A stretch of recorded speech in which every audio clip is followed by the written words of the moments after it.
सेवा गाइस आज चाहिँ म र मम्मी चाहिँ जोगबनी यसो सपिङ गर्नु भनेर गएको आम्मामा जोगबनी भिड देखेर म त बिहोस फेरि मम्मीलाई मैले एउटा कुर्ता किनिदिएको एउटा कुर्ताले भएन अरे अर्को कुर्ता फेरि किन्ने अरे भनेर हेर्नु गएको छान्दा छान्दा छान्दा लास्टमा मन परेन म चाहिँ गर्मीले प्यालात्तै भएर खत्तम भइसकेको थिएँ होइन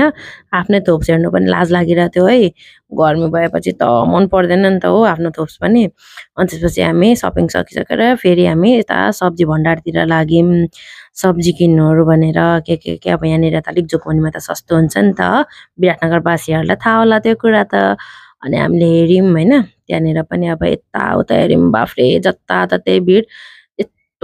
यस्तो भिड थियो म त रिङ्गटा लागेर झन्डै बेहोस भएँ कति धेरै भिड हो कुनि अनि त्यसपछि फेरि यता आएर हामीले मम्मीले चाहिँ यसो अङ्गुरहरू छान्नुभयो अनि यो चाहिँ मेरो लागि एउटा सानो मिनी टिफिन अफिसमा खाजा लानु भनेर है अनि त्यसपछि हामीले अर्को कुकर पनि किन्यौँ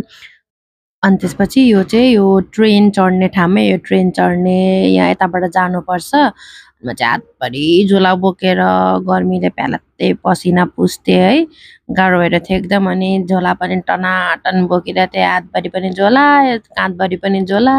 अनि बल्ल बल्ल सपिङ सक्यो अनि म खुसी हुँदै निस्केको मम्मी पनि पुरा झोला बोकिराख्नु भएको थियो है अनि त्यसपछि हाम्रो सपिङ सकेर हामी घरतिर लाग्यौँ बाबा